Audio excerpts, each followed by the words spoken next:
If you're on Ozempic, Wegovy, or Mounjaro, and the scale has just stopped after months of it actually working, you're not doing anything wrong, and your body isn't broken. There's a specific, well-documented reason this happens to almost everyone on these drugs. It has a name, and the research even predicts roughly when it'll hit. The problem is that most people misread the plateau as failure and make exactly the wrong move. So let's weigh it up. Why GLP-1 weight loss stalls, what the science actually says is happening, and what the plateau does and doesn't mean. Here's the first thing to understand. The plateau isn't a glitch. It's designed into how these drugs work. Clinical trial data shows a remarkably consistent pattern.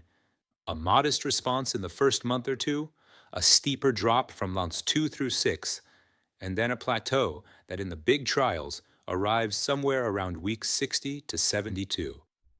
In the STEP trial for semaglutide, the average loss was just under 15% of body weight, and it leveled off near the 17-month mark.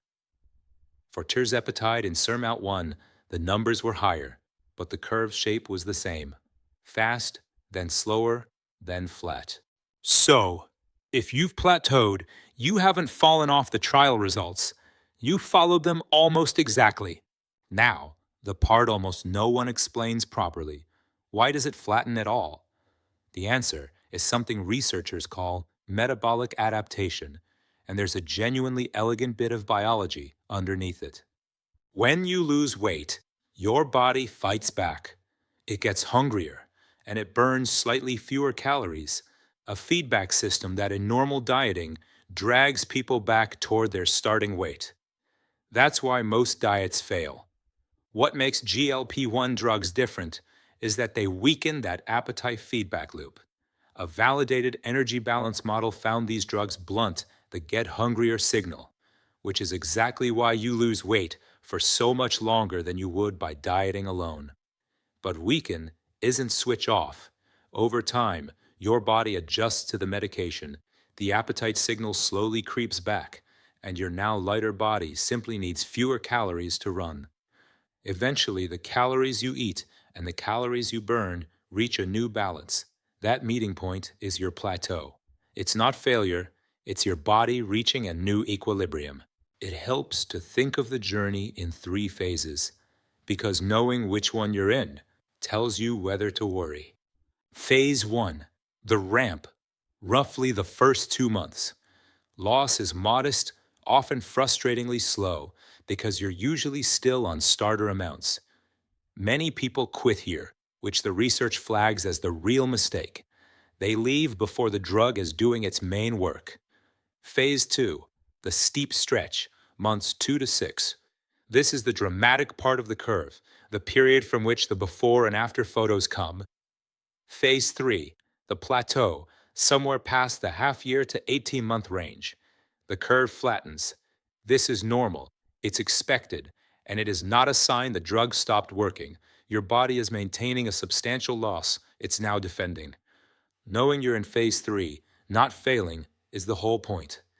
A plateau at a much lower weight is a maintained success, not a stall to panic over. Beyond the built-in adaptation, the research points to a handful of factors that can cause a plateau to hit sooner or harder. Note, these are factors the studies identify, not instructions, and not a substitute for talking to your prescriber. Muscle loss is a big one.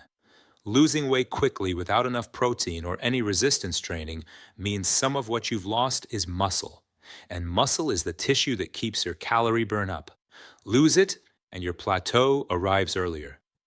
Sleep and stress show up in the data too, because both quietly drive appetite back up. And simple calorie creep, as the appetite suppression eases, intake drifts upward without people noticing.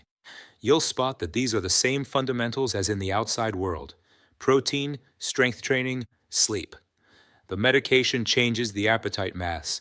It doesn't repeal the basics.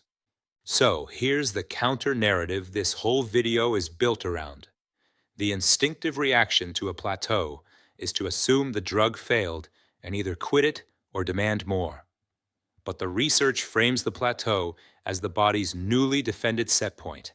And what happens after is a medical decision, full stop. Whether a dose should change, whether to add anything, whether the plateau even needs fixing at all, those are conversations for your prescriber with your labs in front of them, not for a YouTube channel, and definitely not for a guy selling peptides online. Anyone online giving you a dose number for your plateau is the red flag, not the solution. What the evidence does support, broadly and safely, the plateau is normal, it's usually maintainable, and the fundamentals that protect your muscle protect your results. So if you've stopped losing on a GLP-1, first, you're almost certainly on the same curve the clinical trials produced. You haven't done anything wrong.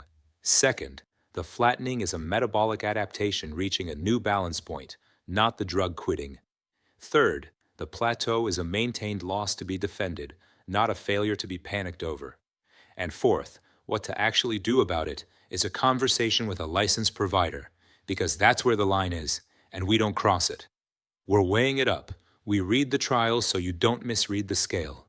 If this reframed your plateau, subscribe and tell us in the comments which phase you're in right now.